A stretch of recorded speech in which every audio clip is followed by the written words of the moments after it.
নসু অনেকক্ষণ হলো জেগেছে। চাদরের নিচ থেকে এখনও মাথা বের করছে না। এমন কিছু তাড়া নেই, একসময় মাথা বের করলেই হলো। তাছাড়া চাদরের ভেতর শুয়ে থাকতে ভালোই লাগছে, শান্তি শান্তি লাগছে, নিজেকে নিরাপদও লাগছে। চাদরটা তার মাথার উপর এলো কি করে তা অবশ্য তার মনে নেই। রাতে যখন ঘুমোতে গিয়েছিল তখন কি ছিল মনে পড়ছে না। মনে না পড়লে নেই, এটা এমন কোনো গুরুত্বপূর্ণ ব্যাপার না।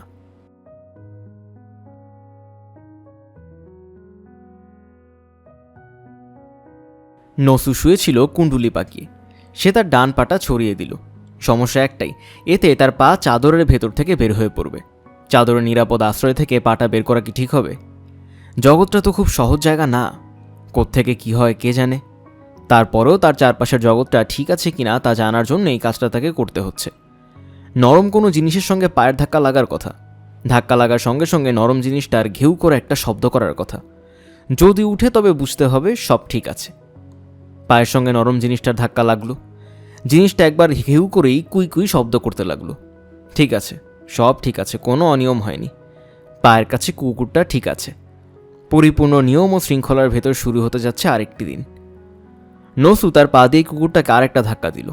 আবারও কুই কুই শব্দ হলো। আহারে, কুকুরটা কি সুন্দর করেই না কুই কুই করে। নসু চাদরের ভেতর থেকে মাথা বের করলো। মাথার উপর ঝকঝকে নীল আকাশ, এত নীল যে বেশিক্ষণ তাকিয়ে থাকা যায় না, চোখে ধাঁধা লাগে, মাথা ঝিমঝিম করে। নসু চোখ ফিরিয়ে নিল, আকাশ থেকে চোখ নামিয়ে তাকালো সোজাসুজি। রাস্তায় লোক চলাচল করছে, রিক্সা চলছে, হুসহাস করে গাড়ি যাচ্ছে। কি সুন্দর! চলমান জীবন দেখার আনন্দেই অন্যরকম। নসু চোখে পলক পর্যন্ত ফেলে না। মনে হয় পলক ফেললেই মজাদার কিছু দেখা হবে না, এক পলকে অনেক কিছু হতে পারে। নসু কোমরের নিচে হাত দিল। গায়ে কাপড় আছে কিনা চট করে দেখে নেয়। গায়ে কাপড় না থাকলে চাদরটা কোমরে জড়াতে হবে। নগ্ন অবস্থায় হাঁটাহাঁটি করা যাবে না। শহরের কিছু লোক আছে যারা নগ্ন মানুষ পছন্দ করে না, মারধর পর্যন্ত করে। সে যতবার নগ্ন অবস্থায় বের হয়েছে ততবারই মার খেয়েছে। নসু হাত দিয়ে দেখলো তার পরনে একটা প্যান্ট। প্যান্টের যেখানে বেল্ট থাকার কথা সেখানে দড়ি বাঁধা, বেশ শক্ত করেই বাঁধা। কেউ একজন বেঁধে দিয়েছে। বাঁধাবাঁধির কাজ সে আজকাল করতে পারে না, বড়ই বেড়াছেড়া লাগে। তার নিজস্ব জগতে সে বেড়াছেড়া চায় না, সে চায় শৃঙ্খলা। মেয়েদের স্কুলের সামনে আগে সে প্রায় গিয়ে দাঁড়িয়ে থাকতো, আজকাল আর যায় না, শৃঙ্খলার কারণেই যায় না। ফুটফুটে সব মেয়ে স্কুলে যাচ্ছে, কত ভালো লাগতো দেখতে। মাঝে মাঝে হেসে একজন আরেকজনের গায়ে গড়িয়ে পড়ত, কি মধুর দৃশ্য। ওরা কথাও বলতো কি সুন্দর করে। ওই দেখ পাগলা, ওই যে পাগলা, পাগলায় হাসে, পাগলায় হাসে। নসু হাসতো ঠিকই। এরকম সুন্দর সুন্দর দৃশ্য চোখের সামনে দেখলে না হেসে পারা যায়? হাসার কারণেই শৃঙ্খলায় গণ্ডগোল হয়ে গেল। সে সবার নজরে পড়ে গেল। মারের চোটে জীবন যাওয়ার উপক্রম। মারের সঙ্গে কি সব কঠিন কঠিন কথা বলা। হারামজাদার মেছেদের দিকে নজর দিবি, যাতে পাগল তালে ঠিক জায়গা মতো চলে আসে। হারামজাদার চোখ গেলা ফেলবো, তখন জন্মের দেখা দেখবি। নসু বলতে বাধ্য হয়েছে সে আর আসবে না, সে থাকবে শৃঙ্খলার ভেতরে। সবচেয়ে বেশি শৃঙ্খলা মেনে চলতে হয় একজন পাগলকে। অন্য কেউ শৃঙ্খলা ভাঙলে কোনো অসুবিধা নেই, পাগল ভাঙলেই সমস্যা, দরকার কি? অন্য সব পাগলদের মতো সেও ঝামেলাহীন জীবন পছন্দ করে। সারাদিন মনের আনন্দে পৃথিবীর শৃঙ্খলা দেখা, রাতে পায়ের কাছে কালো রঙের কুকুর নিয়ে সুখে নিদ্রা। খাওয়া দাওয়া কোনো সমস্যা না। হোটেল মালিকরা পাগল পছন্দ করে, পাগলদের খাওয়ালে বিক্রি ভালো হয়, হোটেল চালু থাকে, আয় উন্নতি হয়। কাজেই পাগলদের জন্য হোটেল ভাগ করা থাকে, এক এক পাগলের জন্য এক এক হোটেল। নসুর ভাগের হোটেলটার নাম নিউ ঢাকা কাবাব হাউস। নসু গভীর রাতে কাবাব হাউসের সামনে দাঁড়ায়। তাকে কিছু বলতে হয় না, তাকে দেখা মাত্র হোটেলের মালিক বলে, আসছে রে নসু পাগলা আসছে। তখন বড় একটা এনামেলের গামলায় আধ গামলা খাবার তাকে দেওয়া হয়। কাস্টমাররা প্রচুর খাবার নষ্ট করে, তার একটা অংশই নসু পায়। শিক কাবাব, নান রুটি, খানিকটা পরোটা, মুরগির মাংস। নসুর কাছ থেকে খানিকটা পায় তার কুকুর। দুজনেই মহাতৃপ্তিতে খায়। হোটেলের মালিক এই সময় তার সঙ্গে টুকটাক কিছু কথা বলেন। খাবার সময় নসুর কথা বলতে ইচ্ছা করে না, তবু সে বলে। তার কথা শুনতে লোকটা পছন্দ করে, কি আর করার। কেমন আছিস রে নসু? যে আসি ভালো। দেশে কবে যেন যাবি? মাথারা ঠিক হইলেই চলে যাব। দেশে আছে কে? বউ আছে, পোলাপান আছে। দেশ কই? স্মরণ নাই। স্মরণ না থাকলে যাবি কিভাবে? বউ এসে নিয়ে যাবে। নসুর এই কথাটাতে হোটেল মালিক হো হো করে হাসে, তার সঙ্গে অন্যরাও হাসে। এর মধ্যে হাসির কি আছে নসু বুঝতে পারে না। সে পাগল হবার পর বউ এসে তাকে ঢাকা ছেড়ে দিয়ে গিয়েছিল, এটাই নিয়ম, পাগল ঘরে পোষা যায় না, শহরে ছেড়ে দিয়ে আসতে হয়। বউ তাই করেছে, শহরে ছেড়ে দিয়ে গেছে। এত বড় শহর, খাওয়া খাদ্যের অসুবিধা হবে না, সে সুখে থাকবে। বউ যখন রেখে গেছে, বউ নিয়েও যাবে, এটাই তো স্বাভাবিক। স্বাভাবিক কথা শুনে লোকে হাসবে কেন? নসু বড়ই বিরক্ত হয়, তবে বিরক্তি প্রকাশ করে না। পাগলদের একটা শৃঙ্খলার মধ্যে থাকতে হয়, তাদের যখন তখন বিরক্তি প্রকাশ করলে চলে না। তোর বউ দেখতে কেমন রে নসু? আছে, সুন্দর মুন্দর আছে। এই কথা তো সবাই হাসে, এর মধ্যে হাসির কি আছে তাও নসু বুঝতে পারে না। সে পাগল বলে তার বউ সুন্দর মুন্দর হতে পারে না? নসু ঠিক করে রেখেছে তার বউ যখন তাকে নিতে আসবে তখন এই হোটেলে তাকে নিয়ে আসবে, হোটেল মালিককে দেখিয়ে নিয়ে যাবে। সে মিথ্যা কথা বলেনি। তোর বউয়ের নাম কি রে? নাম বলবো না। নাম বলবি না কেন? নাম স্মরণ নাই? স্মরণ আছে, বলবো না। পরপুরুষের পরিবারের নাম বলতে নেই। বললে অসুবিধা কি? পরপুরুষের পরিবারের নাম বললে পরিবার অসতী হয়। হোটেল মালিক আবারও গলা ফাটিয়ে হাসে। নসুর বিরক্তির সীমা থাকে না। বল নসু, নাম বল। নাম বললে তোকে 5 সিগারেট খাওয়াবো। যে না, নাম বলবো না। নসু গম্ভীর হয়ে যায়। পাগল হলো এইসব বিষয়ে সে খুব সাবধান। ছেলেপুলার নাম জানতে চাইলে সে বলে দেবে, কিন্তু পরিবারের নাম বলবে না। মুশকিল হচ্ছে ছেলেপুলার নাম তার স্মরণ নেই, শুধু পরিবারের নামই স্মরণ আছে। তার পরিবারের নাম শরুফা। শরুফার কথা সে দিনে কখনো মনে করার চেষ্টা করে না। সারাদিন সে শহরে ঘুরে বেড়ায়, শহরের শৃঙ্খলা দেখে, তারপরও ভালো লাগে। প্রতিদিনই চোখের সামনে কত শিক্ষণীয় ব্যাপার ঘটে যায়। নতুন নতুন নতুন জিনিস শিখতে ভালো লাগে। যেমন মাত্র কয়েকদিন আগে সে একটা নতুন জিনিস শিখল। ট্রাফিক পুলিশ যখন দুহাত তুলে তখন রিক্সা এবং গাড়ি চলাচল বন্ধ হয়ে যায়, কিন্তু সাইকেল চলে। কতদিন ধরে সেই শহরে আছে, কিন্তু এমন গুরুত্বপূর্ণ একটা ব্যাপার তার আগে চোখে পড়েনি। যখন চোখে পড়ল তখন বিস্ময় ও আনন্দে সে অভিভূত হয়ে পড়ল। কি বিচিত্র ব্যাপার! ট্রাফিক পুলিশ ট্রাক, বাস, রিক্সা সব আটকাতে পারে, কিন্তু সাইকেলের মতো দু চাকার একটা সামান্য জিনিস আটকাতে পারে না। তখন শৃঙ্খলার মধ্যে একটা গণ্ডগোল হয়ে যায়। নসুর খুব ইচ্ছা করছিল এই গুরুত্বপূর্ণ ব্যাপারটা সে তার কুকুরটাকে বুঝিয়ে দেয়। সেটা সম্ভব না। আল্লাহ পাক পশুদের প্রতি তেমন দয়া করেননি, শৃঙ্খলার ব্যাপারটা তাদের বোঝার ক্ষমতা দেননি। নসুর সেদিন তার কুকুরটার প্রতি বড় মায়া লেগেছিল। আহারে অবোধ পশু! নসু ঠিক করে রেখেছে যেদিন সে ভালো হয়ে দেশের বাড়িতে যাবে কুকুরটাকেও নিয়ে যাবে। গ্রাম দেশে শহরের মতো খাওয়া খাদ্য নেই, তা কি আর করা। অবোধ একটা পশুকে সে তো আর ফেলে রেখে যেতে পারে না। নসু সারাদিন হাঁটে, মজা করে চারপাশের শৃঙ্খলা দেখে। রাতে ফুটপাতের কোনো একটা নিরাপদ কোণায় লম্বা হয়ে শুয়ে পড়ে। তার খুব ভালো ঘুম হয়। হঠাৎই কোনো কোনো রাতে ঘুম ভেঙে যায়। আচমকা মনে হয় শৃঙ্খলার কোনো গণ্ডগোল হয়নি তো। কয়েক মুহূর্তে সে আতঙ্কে অস্থির হয়ে থাকে। আ করে বিকট চিৎকার দিতে ইচ্ছা করে। তখন কুকুরটা কুই কুই করে শব্দ করে। নসুর মনে হয় সব ঠিক আছে, শৃঙ্খলা বজায় আছে। কুকুরটার সঙ্গে সে তখন দু একটা কথাও বলে। সে জানে মানুষের ভাষা বোঝার ক্ষমতা আল্লাহ পাক পশুদের দেননি, তারপরও কথা বলে। কথা বলতে তার ভালো লাগে। আমার পরিবার যখন আমারে নিতে আসবো তখন তোরেও ইনশাল্লাহ নিয়ে যাব, কোনো চিন্তা করিস না। আমার পরিবারের নাম হইল শরুফা। পরিবারের নাম মুখে আনার জন্য নসু খানিকটা লজ্জাবোধ করে। কাজটা ঠিক হয়নি, তারপরেও তার ভালো লাগে। শরুফার বিষয়ে আরও দু একটা কথা তার বলতে ইচ্ছা করে, সে বলে না। পশুরা মানুষের জটিল কথা বুঝবে না, ফ্যাল করে তাকিয়ে থাকবে। তাদের জগতে একটা বিশৃঙ্খলা তৈরি হবে। কি দরকার? এখন পড়ে শোনাচ্ছি পরবর্তী গল্প, কবর। ফুলির মা ক্ষীণ গলায় বলল, আফা, চাচা যান কি ফ্রিজের ভিতরে থাকবো? মনিকা দুটো রিল্যাক্সিং খেয়ে শুয়েছিল। ফুলির মার কথা শুনে উঠে বসল। চট করে তার মাথায় রক্ত উঠে গেল। রিল্যাক্সিন মানুষের নার্ভ ঠান্ডা করে, তারটাও করেছিল। ঝিমুনির মতো এসে গিয়েছিল। ফুলির মার কথায় ঝিমুনি কেটে গেল। এই বোকা কাজের মহিলাটা তাকে বিরক্ত করে মারছে, অসহ্য। মনিকা তীক্ষ্ণ গলায় বলল, কি বললে? ফুলির মা প্রশ্নটা দ্বিতীয়বার করার সাহস পেল না। যদিও একজন মৃত মানুষকে ফ্রিজে রেখে দেওয়ার ব্যাপারটা তাকে খুব ধাঁধায় ফেলে দিয়েছে। একটা মানুষ গত 3 দিন ধরে ফ্রিজে ঠান্ডা হচ্ছে, এটা কেমন বিচার? ফুলির মা চলে যেতে ধরেছিল, মনিকা তাকে ফিরালো। কঠিন গলায় বলল, যেও না, তুমি দাঁড়াও। একই প্রশ্ন তুমি বারবার করছো কেন? তোমাকে কি আমি বুঝিয়ে বলিনি? যে বলছেন তুমি বুঝতে পারোনি? যে পারছি, তাহলে কেন বারবার বিরক্ত করছো? মানুষটা ফ্রিজের মধ্যে থাকবো। শোনো ফুলির মা, ব্যাপারটা সেরকম না। আমার ভাই বোনেরা সব দেশের বাইরে, সবাই বাবার ডেড বডি শেষবারের মতো দেখতে চাচ্ছে, সেটাই স্বাভাবিক। সবাই দূরে দূরে থাকে, কেউ আমেরিকা, কেউ জাপান। ইচ্ছা করলেই ছুটে আসতে পারে না, অনেক সময় প্লেনের টিকিট পাওয়া যায় না। বুঝতে পারছো তো ব্যাপারটা? ওরা যেন শেষ দেখা দেখতে পারে সেই ব্যবস্থাই করা হয়েছে। বাবাকে বারডেমের একটা ঠান্ডা ঘরে রাখা হয়েছে যাতে ডেড বডি নষ্ট না হয়। বুঝতে পারছো? যে সবাই যখন বাবাকে শেষ দেখা দেখে ফেলবে তখন তাকে যথারীতি কবর দেওয়া হবে। বুঝতে পারছো? যে পারছি। দাঁড়িয়ে আছো কেন? চলে যাও, নাকি তোমার আরও কিছু বলার আছে? বলার থাকলে বলো, কিন্তু এরপর আর বিরক্ত করতে পারবে না। যে না, কিছু বলার নাই, কিন্তু আফা, ফ্রিজের মধ্যে গোরাজাব কেমনে হইব? কি বললে? মৃত্যুর পরে গোরাজাব হয়?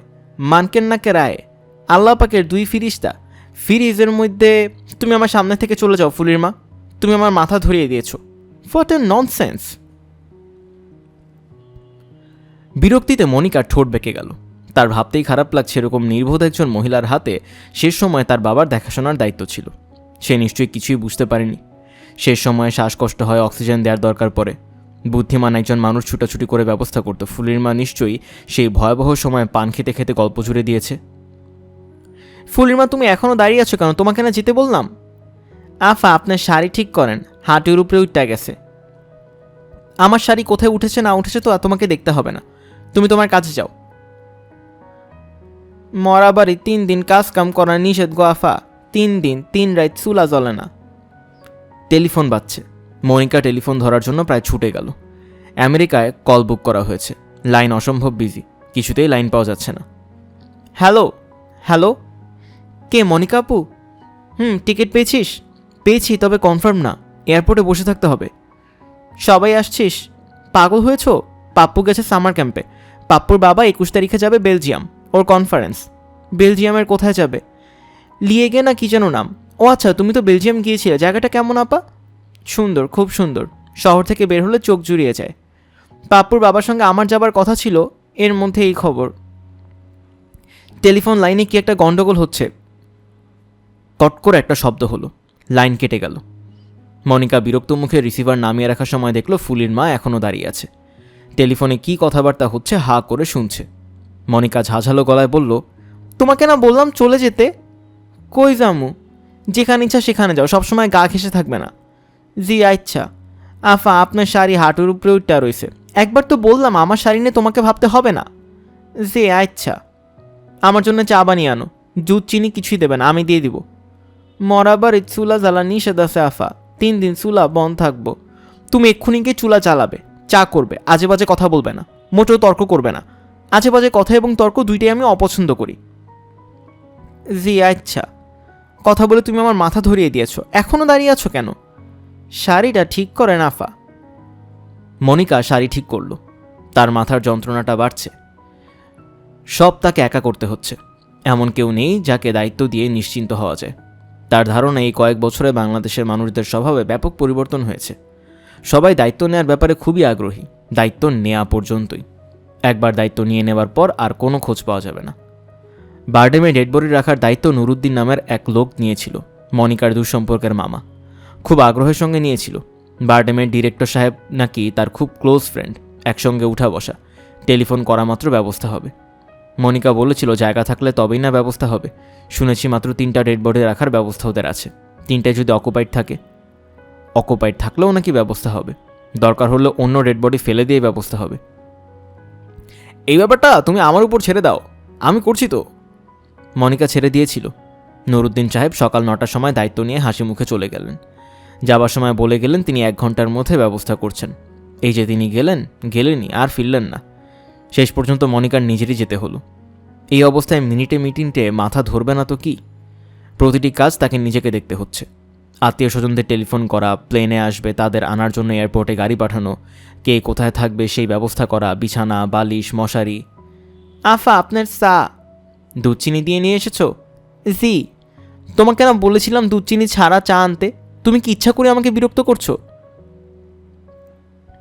ফুলির মা হাই তুলল। মনিকার কথাতে সে তেমন গুরুত্ব দিচ্ছে না। মনিকা চায়ে চুমুক দিল। আশ্চর্যের ব্যাপার, চা খারাপ হয়নি, দুধ চিনি সবই পরিমাণ মতো হয়েছে। আফা, টেলিফোনে কার সাথে কথা কইতেছিলেন? তা দিয়ে তোমার দরকার আছে? আপনার ছোট বোন? আমার ছোট বোন মৃন্ময়ী, ও সিয়াটলে থাকে। সোডা আফা কি আইতাছে? হ্যাঁ আসছে, ভালো কথা। ও যে এসে থাকবে, কোথায় থাকবে, ব্যবস্থা আছে কোনো? হাসছো কেন? সব ব্যবস্থা আছে আফা, খালুজান সব ব্যবস্থা রাখছে। আপনার জন্য আলাদা ঘর, মেজো আফার জন্য আলাদা ঘর, সোডা আফার ঘর, ভাইজানের ঘর। আফা ভাইজান আসতেছে না? তোমার এত খবরের দরকার নেই, তুমি ঘর গুছিয়ে ঝাড়পোছ করে রাখো। ভাইজান কি খবর পাইছে আফা? কেন শুধু শুধু বিরক্ত করছো ফুলির মা, সামনে থেকে যাও। ফুলির মা গেল না, দাঁড়িয়ে রইল, কারণ টেলিফোন বাজছে।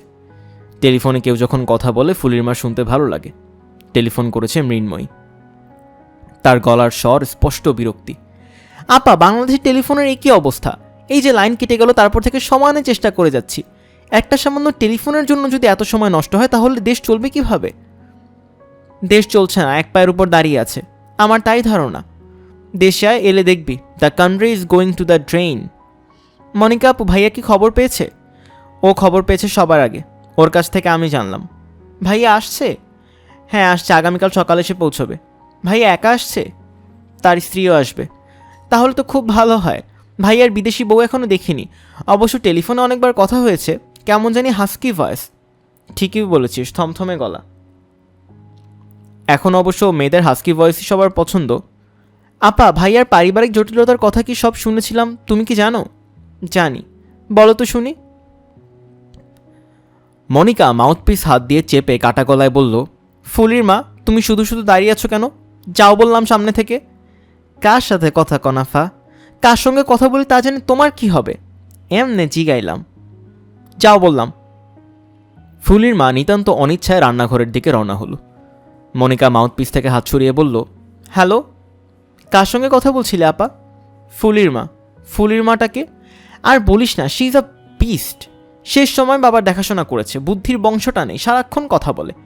ওর কথাবার্তা থেকে মনে হয় বাবা তাকে যথেষ্ট লাই দিয়েছেন। লাই না পেলে এত কথা বলার সাহস হতো না। এমনভাবে সে ঘুরে বেড়াচ্ছে যেন এই বাড়ির সেই মালিক। বয়স কত আপা? কে জানে বয়স কত, আমি তো আর জিজ্ঞাসা করিনি। 35-36 হবে, বেশিও হতে পারে। বয়স জিজ্ঞেস করছিস কেন? এমনি জিজ্ঞাসা করলাম। আপা, ঢাকা এখন টেম্পারেচার কত? জানি না কত, তবে বেশ গরম। শেষ রাতের দিকে একটু অবশ্য ঠান্ডা পড়ে, তবে ফ্যান ছেড়ে রাখতে হয়। আপা, মেয়েটার স্বাস্থ্য কেমন? কার স্বাস্থ্য কেমন? ফুলির মা। তার স্বাস্থ্য কেমন এটা জানতে চাচ্ছিস কেন? শেষ বয়সে বুড়োদের মধ্যে নানান ধরনের পারভার্সন দেখা যায়, এই জন্যই জিজ্ঞেস করা। কি আজে বাজে কথা বলছিস? সরি আপা, হঠাৎ মুখ ফসকে বলে ফেলেছি। তবে অসুস্থ অবস্থায় দেখাশোনার জন্য কাজের মেয়ে না রেখে বাবা অনায়াসে একজন নার্স রাখতে পারত। এমন তো না যে বাবা টাকার অভাব। 24 ঘন্টার জন্য নার্স হয়তো পাওয়া যায় না। পাওয়া যায় না কেন? টাকা দিলে সবই পাওয়া যায়। রান্নাবান্নার জন্য তো লোক দরকার, রান্নাবান্নার তো আর নার্স করে দেবে না। তাও ঠিক। আপা, মেয়েটা কতদিন ধরে আছে? জিজ্ঞেস করিনি। টেলিফোনে কটকট শব্দ হতে লাগলো। মৃন্ময়ের গলা খুবই অস্পষ্টভাবে পাওয়া যাচ্ছে। মনিকা রিসিভার নামিয়ে স্তব্ধ হয়ে বসে রইল। মৃন্ময়ের কথাগুলি সে মন থেকে কিছুতেই তাড়াতে পারছে না। ফুলির মা, ফুলির মা। জি। সে যায়নি, দরজার পাশেই দাঁড়িয়েছিল। মনিকা ভুরু কুচকে তাকিয়ে রইল। এই মহিলার স্বাস্থ্য ভালো, বয়স কত হবে? 40 নাকি তার চেয়েও কম।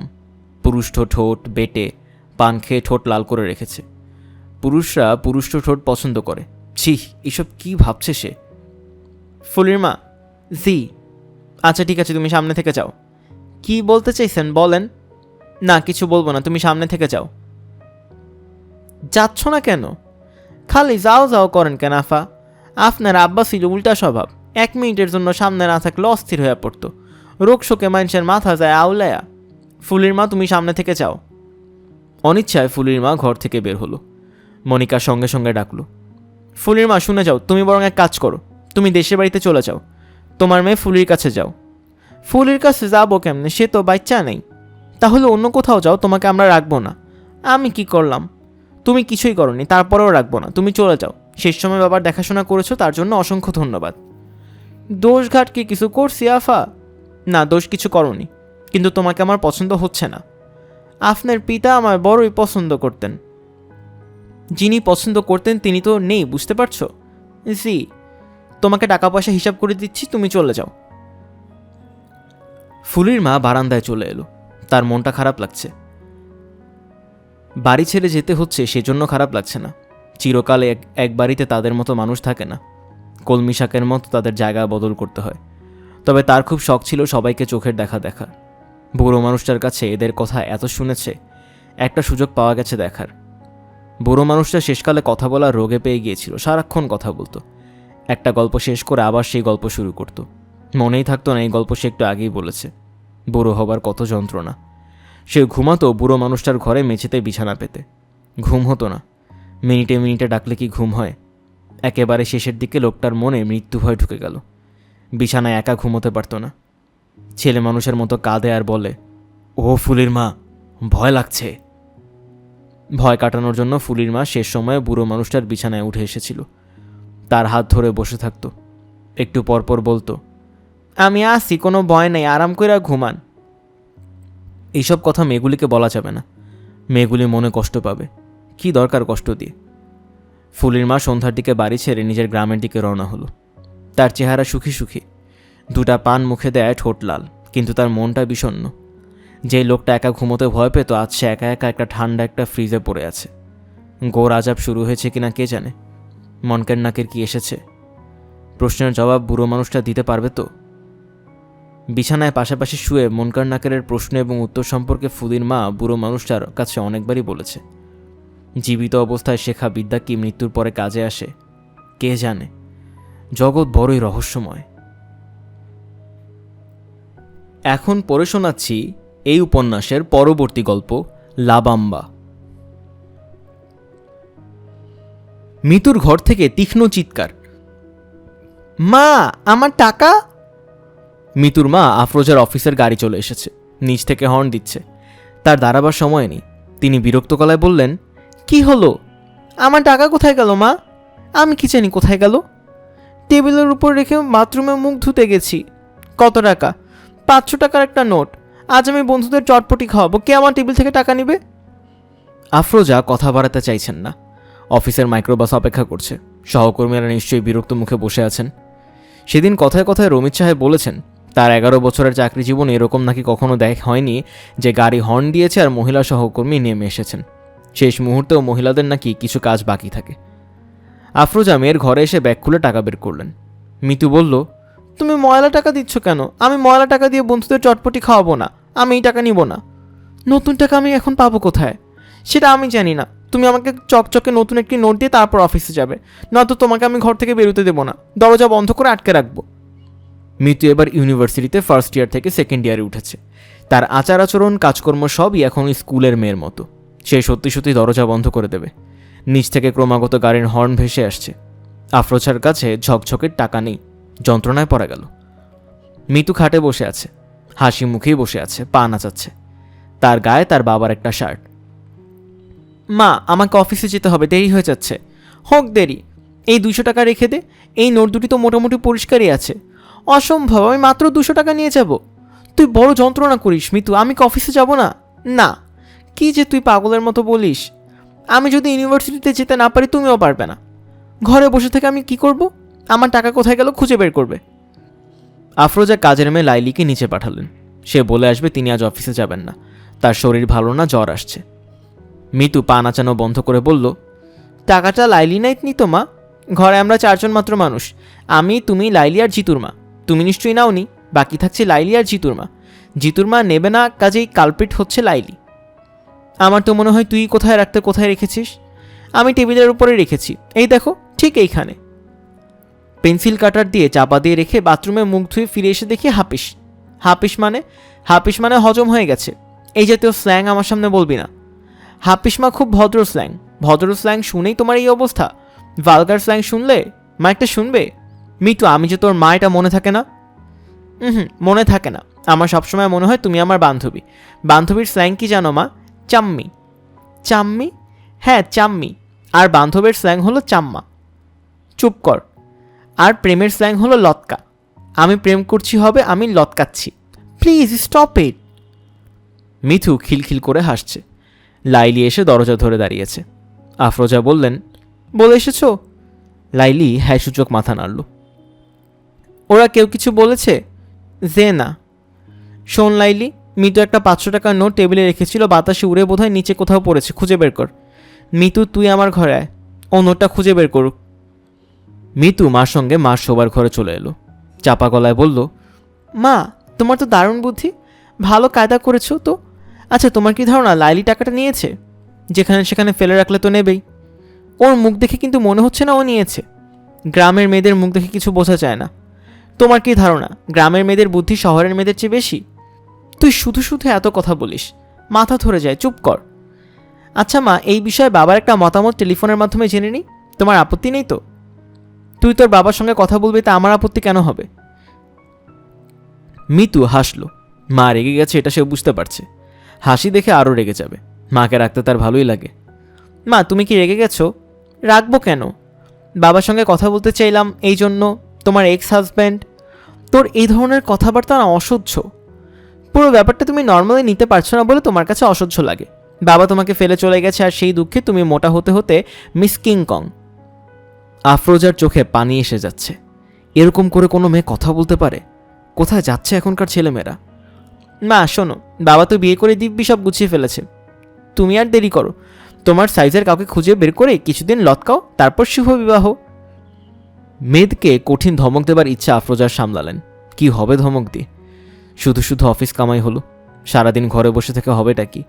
এই সপ্তাহের বাজারটা করে রাখলে হয়। মিতুকে কি বলবেন? সে যেন তার বাবাকে বলে তার গাড়িটা আজকের জন্য আনিয়ে নেয়।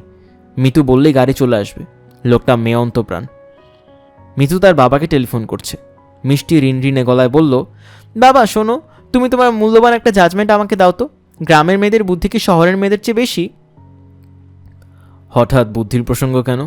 হঠাৎ না, এটা নিয়ে মার সঙ্গে আমার তর্ক হচ্ছে। তোমার মতামত কি? মতামত দিতে পারছি না। গ্রামের মেয়ে তেমন দেখিনি। তুই কেমন আছিস বল? ইউনিভার্সিটিতে যাসনি?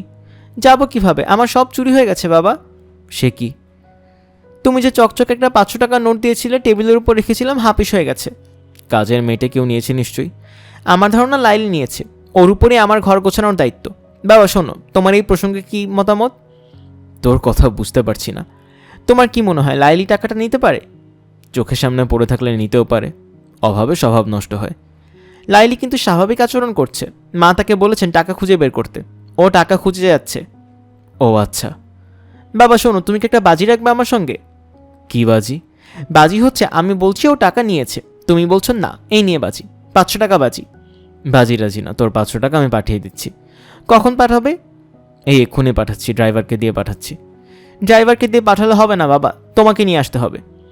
আমি তখন আসতে পারবো না মা, অফিসে খুব কাজ। আমি না হয় সন্ধ্যার পর। এই সব চলবে না বাবা, তোমাকে এক্ষুনি আসতে হবে, এই মুহূর্তে। না হলে? না হলে কি? না হলে আমি ভয়ঙ্কর কিছু করে বসবো, খুবই ভয়ঙ্কর। যেমন ধরো ছাদ থেকে লাফিয়ে পড়া জাতীয়। ভয়ঙ্কর কিছু করতে হবে না, আমি আসছি। এক্ষুনি আসছো তো? হ্যাঁ। বাবা শোনো, কিছু ফুল নিয়ে আসতে পারবে? কি ফুল? গোলাপ।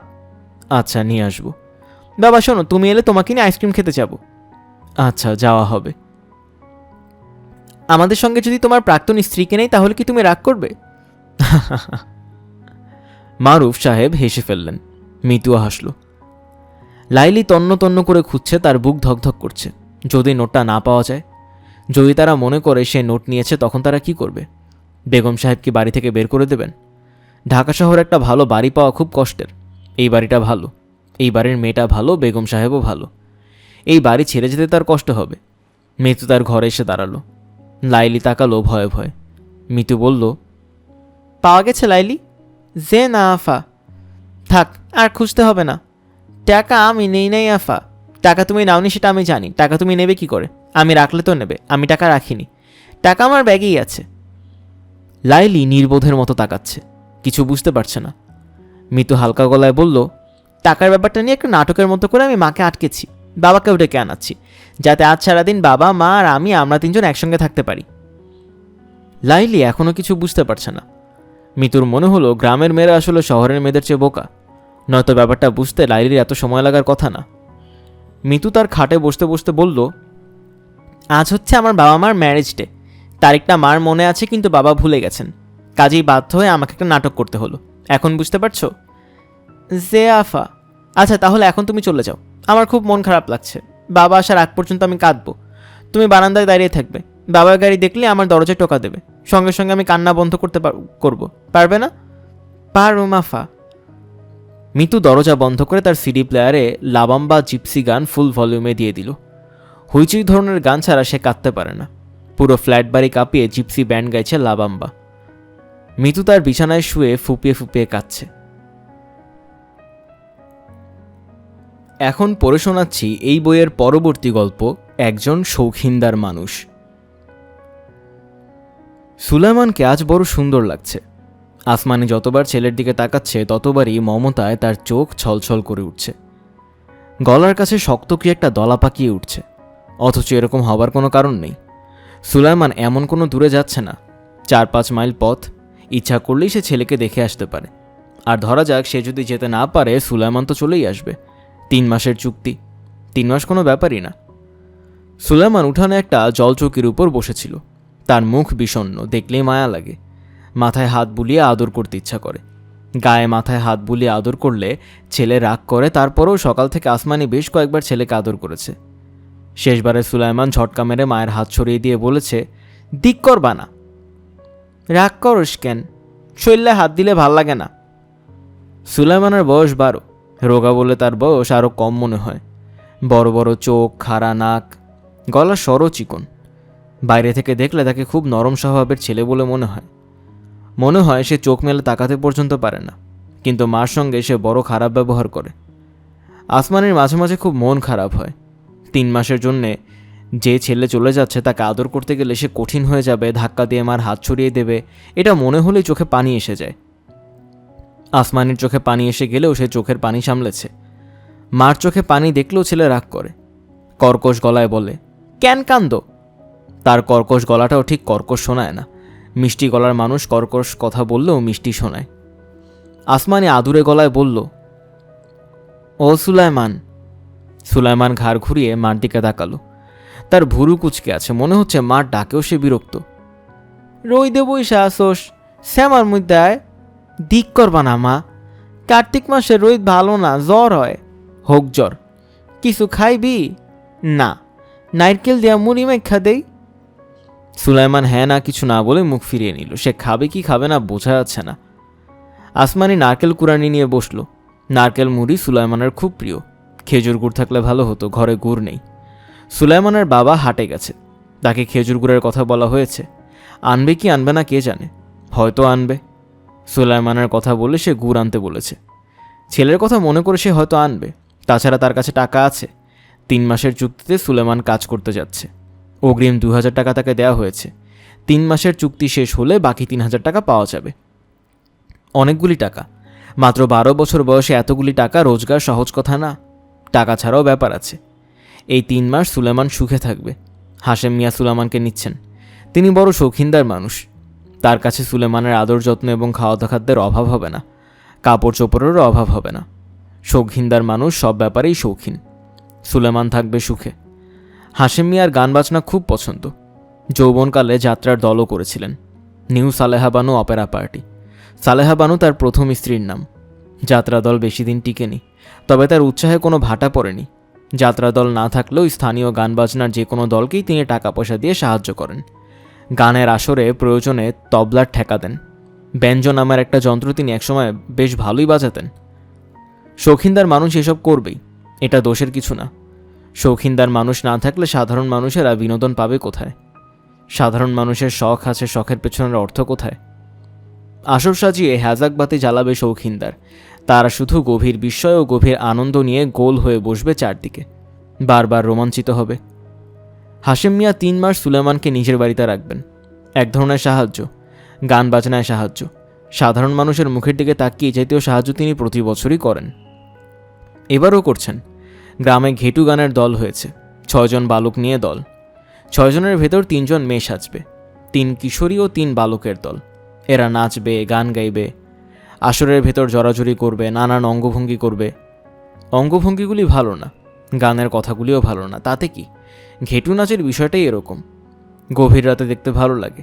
যারা দেখে তাদের বুকের মধ্যে এক ধরনের চাঞ্চল্য হয়, নিঃশ্বাস ভারী হয়ে আসে। এটা তো মজা। ভালো ভালো মজার মধ্যে কিছু নোংরামি থাকবেই। শৌখিনদার মানুষরা সাহায্য না করলে দরিদ্র গ্রামের পক্ষে এইসব দল করা সম্ভব না। হাশেম মিয়া ভালোই সাহায্য করছেন। 2টা ছেলেকে নিজের বাড়িতে খরচ দিয়ে রাখছেন।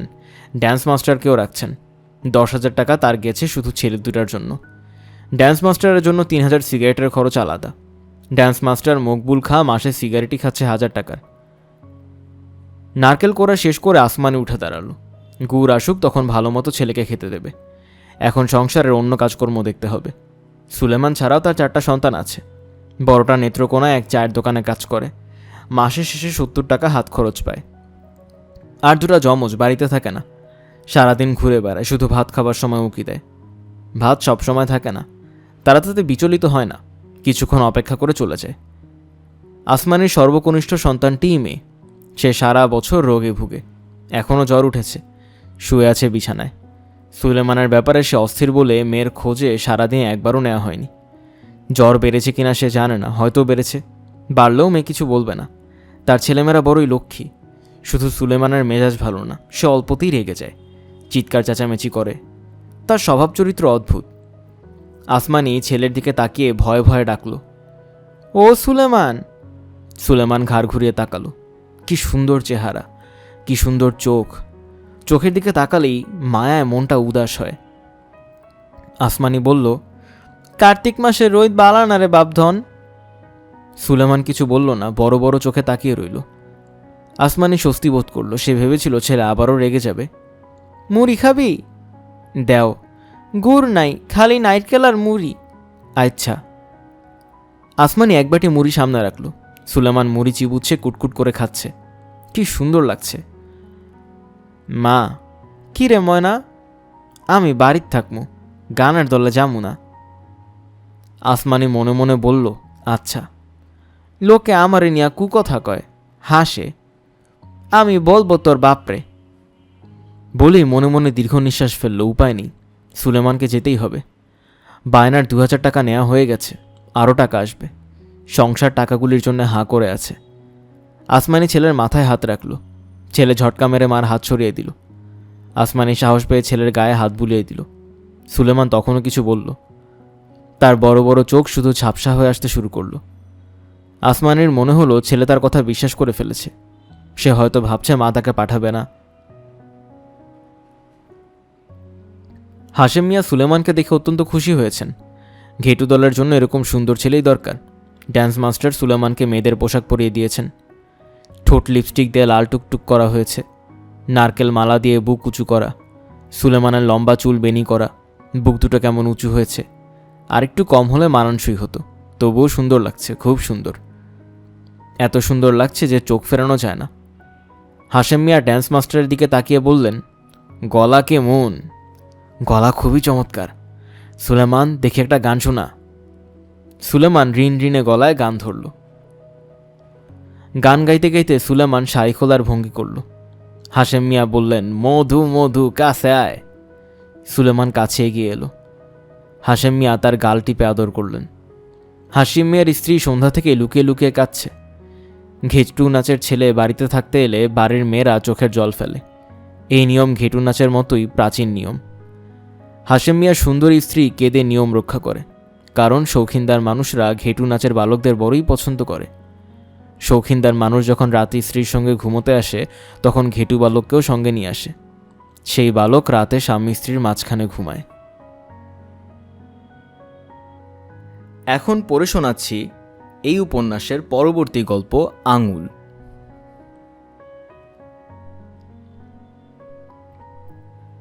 দেখি হাত দেখি। এক হাত মেললেই হয়। মোবারক 2 হাত মেলে ধরল। মোবারকের কেমন ভয় ভয় করছে, মনে হচ্ছে ডাক্তারকে হাত দেখাচ্ছে। বামুনদের মতো বেটে যে ভদ্রলোক হাত দেখছেন, তিনি কোনো ডাক্তার না, ফিল্মের ডাইরেক্টর। ফিল্মের নাম শেষ প্রতিশোধ। মোবারক লক্ষ্য করল উত্তেজনায় তার হাতের আঙুল কাঁপছে। 10টা আঙুল কাঁপার কথা, তার কাঁপছে 7টা, কারণ ডান হাতের 5টা আঙুলের মধ্যে 3টা তার নেই। লেদ মেশিনে কাটা পড়েছে। মেশিনে কাটা বলেই সুন্দর করে কাটা, দেখতে খুব খারাপ লাগে না। ডাইরেক্টর সাহেব আগ্রহ নিয়ে কাটা আঙুল দেখছেন। তার পছন্দ হচ্ছে কিনা মোবারক বুঝতে পারছে না। ভদ্রলোকের ভাবভঙ্গি দেখে মনে হয় খুঁতখুঁতে স্বভাবের। বেটে লোক খুঁতখুঁতে স্বভাবেরই হয়। আপনার নাম কি বললেন যেন? স্যার, আমার নাম মোবারক। আমরা আসলে চেয়েছিলাম 4টা আঙুল কেটেছে এমন লোক। এক হাতে শুধু একটাই আঙুলের অন্য এক ধরনের বিউটি আছে। যাই হোক, আপনাকে দিয়েও চলবে। অভিনয় করেছেন কখনো? জি না স্যার। অভিনয় না করলেই ভালো। যা বলবো ক্যামেরার সামনে দাঁড়িয়ে তাই করবেন, পারবেন না? জি স্যার, পারবো। গুড, খুব সহজ দৃশ্য। এক অত্যাচারী লোক তোমাকে ধরেছে, সে ছাতা দিয়ে কচকচ করে তোমার হাতের 3টা আঙুল কেটে ফেলবে। একবার কাটবে আর তুমি আ বলে এক চিৎকার দিবে। মোবারকের কেমন যেন অস্বস্তি লাগছে। ডাইরেক্টর সাহেব একটু আগে তাকে আপনি করে বলছিলেন, এখন তুমি বলছেন। শুরু করে তুমি করে বললে অস্বস্তি লাগতো না, প্রথম কিছুক্ষণ আপনি বলায় লাগছে। ছর্তা দিয়ে আঙুল কাটার ব্যাপারটাও সে বুঝতে পারছে না। আঙুল তো কাটাই আছে, আবার নতুন করে কাটবে কি? তোমার বুকে লোম আছে? জি না স্যার। পুরুষের বুকে লোম আজকাল উঠেই গেছে, কারণটা বুঝলাম না। যাই হোক, তুমি শার্টটা খুলে ফেলো, খালি গায়েই ভালো লাগবে। খোলো, শার্ট খোলো। এত লোকের মাঝখানে শার্ট খুলতে মোবারকের লজ্জা লাগছে। সবাই তাকিয়ে আছে তার দিকে, যেন পুরুষ মানুষের উদম হওয়ার দৃশ্য তারা আগে দেখেনি। এদের মধ্যে মেয়ে ছেলেও আছে। একটা মেয়ে তো একেবারে লাল টুকটুক গদি দেয়া চেয়ারে বসে আছে। নায়িকা টেকা হবে? নায়িকা না হলেও নায়িকার ঘনিষ্ঠ বান্ধবী কিংবা ছোট বোন। মেয়েটি একটু পরপর বিশ্রীভঙ্গিতে হাই তুলছে। তার মুখটা ছোট, তবে হা করার সময় বিশাল হয়ে যাচ্ছে। জিভ দেখা যাচ্ছে, কালো রঙের একটা জিভ। মোবারকের মনে হলো মেয়েটার জিভটা রং করে দেবার দরকার ছিল। লাল টুকটুক চেহারার সঙ্গে কালো জিভ মিশ খাচ্ছে না। ডাইরেক্টর সাহেব বললেন, তোমার নাম যেন কি বললে? স্যার, মোবারক। শোনো মোবারক, তুমি চুপ করে বসে থাকো। তোমার শার্ট কখন নেব বুঝতে পারছি। প্রোডাকশনের কেউ আছে? মোবারককে চা বিস্কুট দে। মোবারক লজ্জিত মুখে বসে আছে। সামান্য কয়টা টাকার জন্য এই ঝামেলা। আশাটা ঠিক হয়েছে কিনা বুঝতে পারছে না। মোবারক শুধু যে নিজে লজ্জা পাচ্ছে তা না, তার ধারণা তার ডান হাতটার লজ্জার মধ্যে পড়েছে। আগে যেখানে আঙুল ছিল সেই জায়গা চুলকাচ্ছে। আঙুল নেই অথচ চুলকাচ্ছে, যাকে বলে ভৌতিক অবস্থা। এরকম তার মাঝে মাঝে হয়। লজ্জা বা অস্বস্তির মধ্যে পড়লে বেশি হয়। বললে কেউ বিশ্বাস করবে না, মোবারক ব্যাপারটা কাউকে বলেনি, শুধু লতিফাকে বলেছে। লতিফা গম্ভীর গলায় বলেছে, চুলকাইলে কি করেন? চুলকান? হ্যাঁ। আঙুল তো নাই, কই চুলকান? বাতাসের মধ্যে চুলকাই, এতে আরাম হয়। লতিফা মোবারকের ছোট ভাই আব্দুল করিমের স্ত্রী। 1.5 বছর হলো বিয়ে হয়েছে। এখনও ছেলেপুলে হয়নি বলে স্বভাব চরিত্র নতুন বউয়ের মতো। লাল শাড়ি পরে মাথায় ঘোমটা দিয়ে ঘুরঘুর করে, দেখতে ভালো লাগে। নতুন বউ হলো বাড়ির শোভা। মোবারকের প্রায়ই মনে হয় প্রতিটি বাড়িতে একটা করে নতুন বউ থাকা দরকার। সেজে গুজে থাকবে, নতুন শাড়ি পরে ঘুরঘুর করবে। মোবারকের এই মেয়েটাকে বড়ই পছন্দ। মেয়েটার সবই ভালো, শুধু হাসি রোগ আছে, সব কিছুতেই হাসি। মোবারক হলো তার ভাসুর। ভাসুরের সামনে হাসা খুব বড় ধরনের বেয়াদবি। এই মেয়ে সেটা জানে, জেনেও হাসে। তবে এই অপরাধ ক্ষমা করা যায়।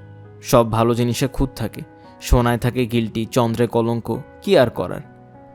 এই যে পরীর মতো সুন্দর একটা মেয়ে তার কাছে চেয়ারে বসে আছে, তার জিভটা তো কালো। খালি গায়ে বসে থেকে মোবারক তার অদৃশ্য আঙুল চুলকায়। 1 ঘন্টার উপর হলো সে বসে আছে। ডাইরেক্টর সাহেব চা দিতে বলেছিলেন, সেই চা তাকে এখনও কেউ দেয়নি। তবে অনেকেই চা বিস্কুট খাচ্ছে।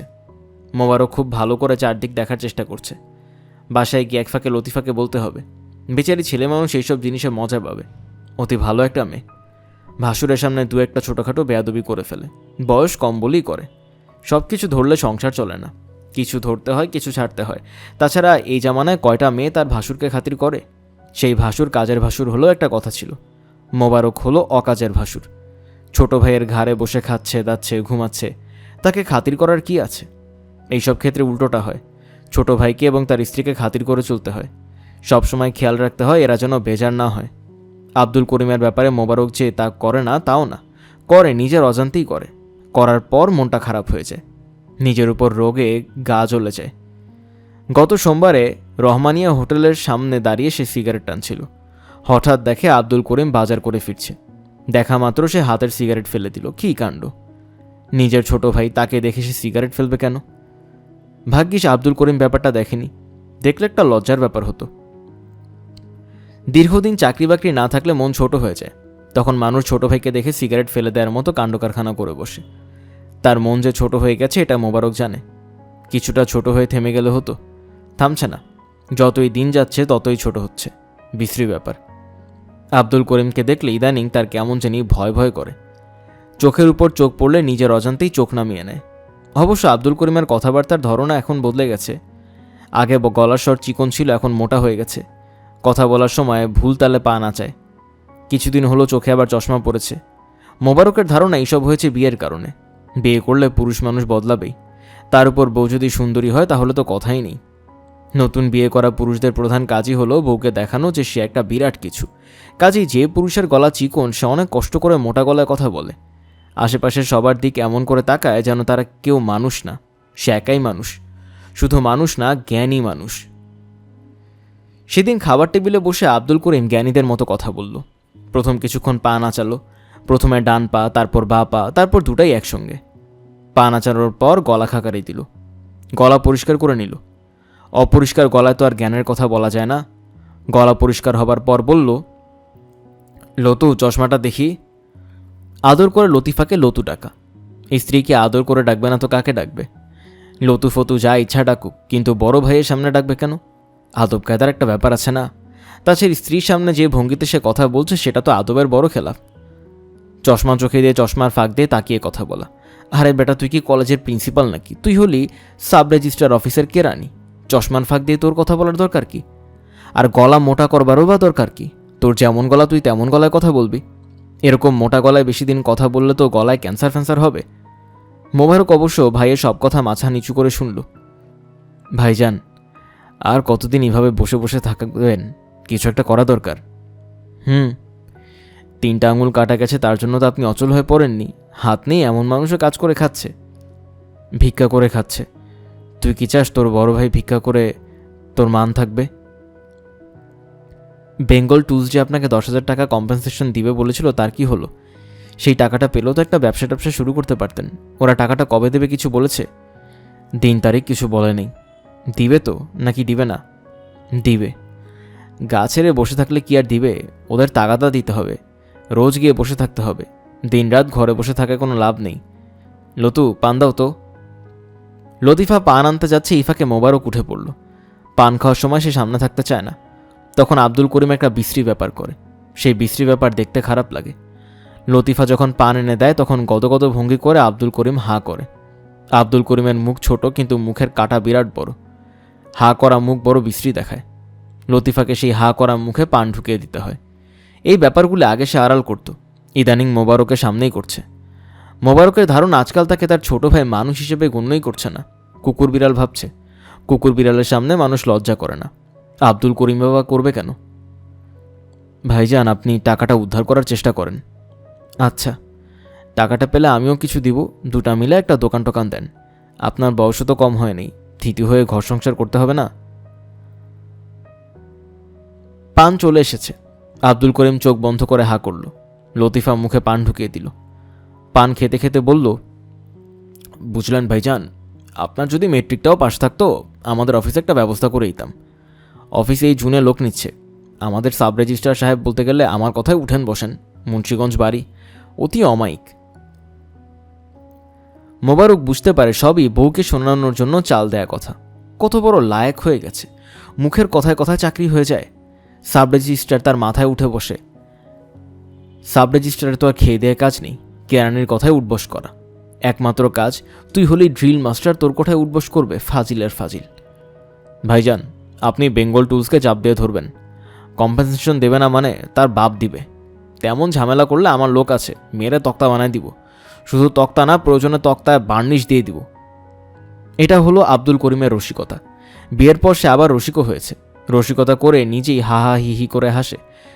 তার মান রক্ষার জন্য লতিফাকেও হাসতে হয়, মায়া লাগে মেটার জন্য। তক্তায় বার্নিশ দিয়ে দেবে, এটা কি কোনো হাসির কথা? এই কথা শুনে বেকুব ছাড়া কেউ হাসবে, অথচ মেয়েটাকে হাসতে হচ্ছে। আব্দুল করিম আবারও হা করল, আরেকটা পান খাবে। এই দৃশ্য দাঁড়িয়ে দেখা শাস্তির মতো।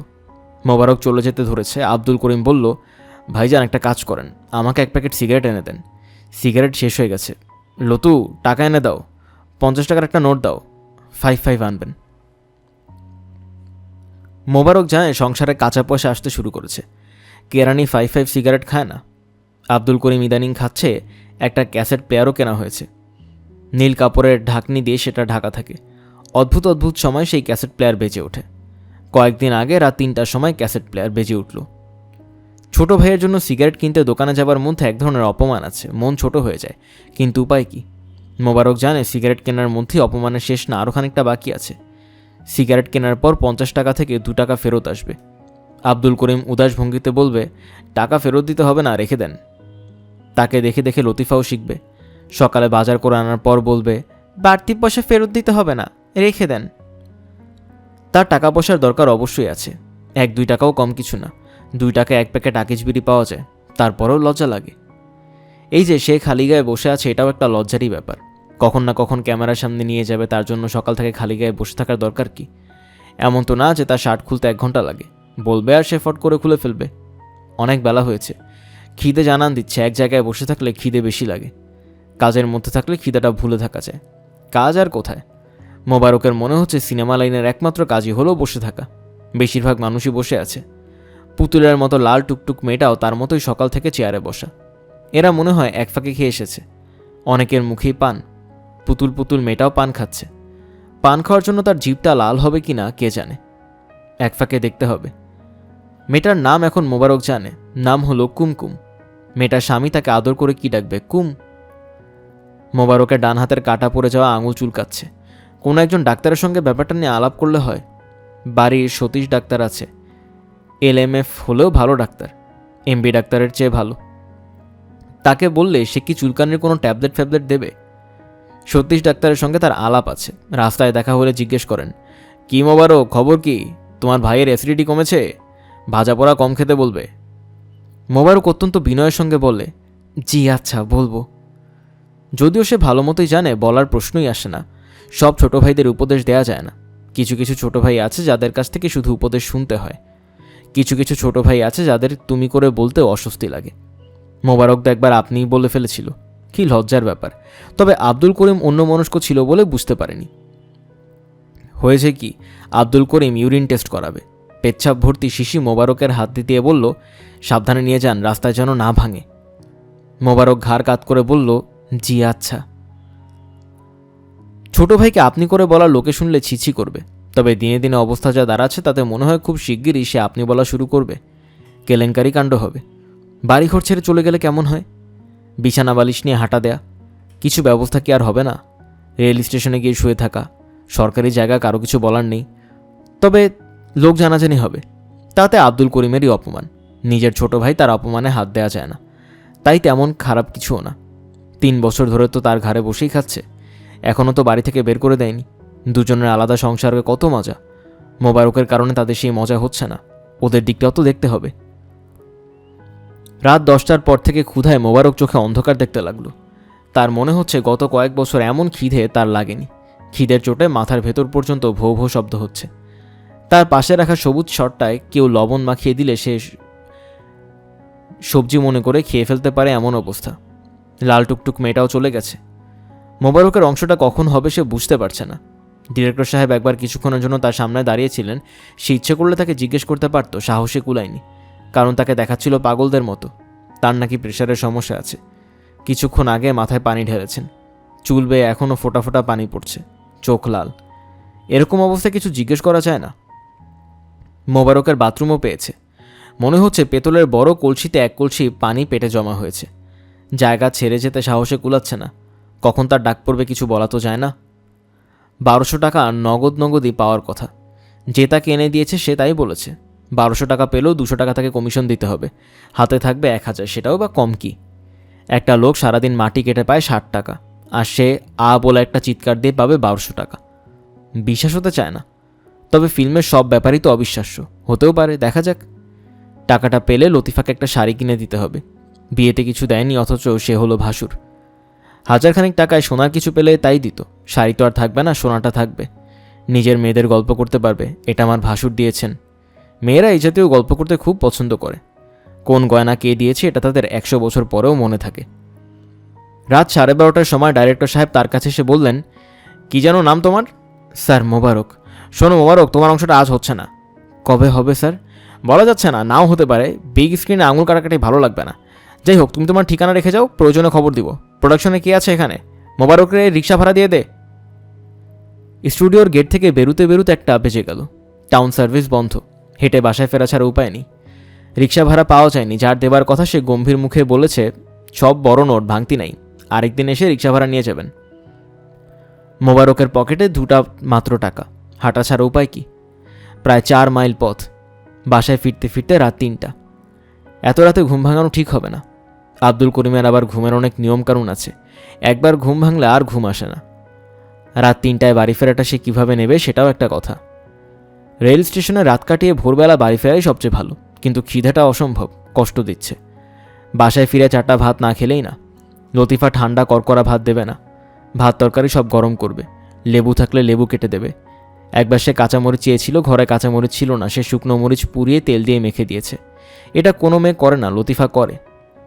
গেটের সামনে এসে মোবারক অবাক।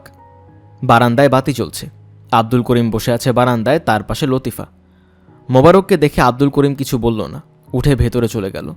লতিফা বলল, আপনি কোথায় ছিলেন ভাইজান? সে চিন্তায় চিন্তায় অস্থির, দুশ্চিন্তা করলে তার হাঁপানির টান উঠে। আমি তো সেটা জানি না, রাত 1টা থেকে হাঁপানির টান উঠছে, বারান্দায় বসে বড় বড় নিঃশ্বাস নিতেছে। আমি তো ভয়ে অস্থির। ভাত খেয়ে আসছেন? না। হাত মুখ ধুয়ে আসেন, ভাত দিই। কোথায় ছিলেন বলেন তো? ভাত খাওয়ার সময় লতিফা সামনে থাকে, আজ নেই, না থাকলেই ভালো, আরাম করে খাওয়া যায়। অন্যের সামনে বিশ্রী ভঙ্গিতে 2 আঙুলে নলা করে ভাত মুখে তুলতে ভালো লাগে না। হাত ধোয়ার সময় লতিফা শুকনো মুখে সামনে দাঁড়ালো।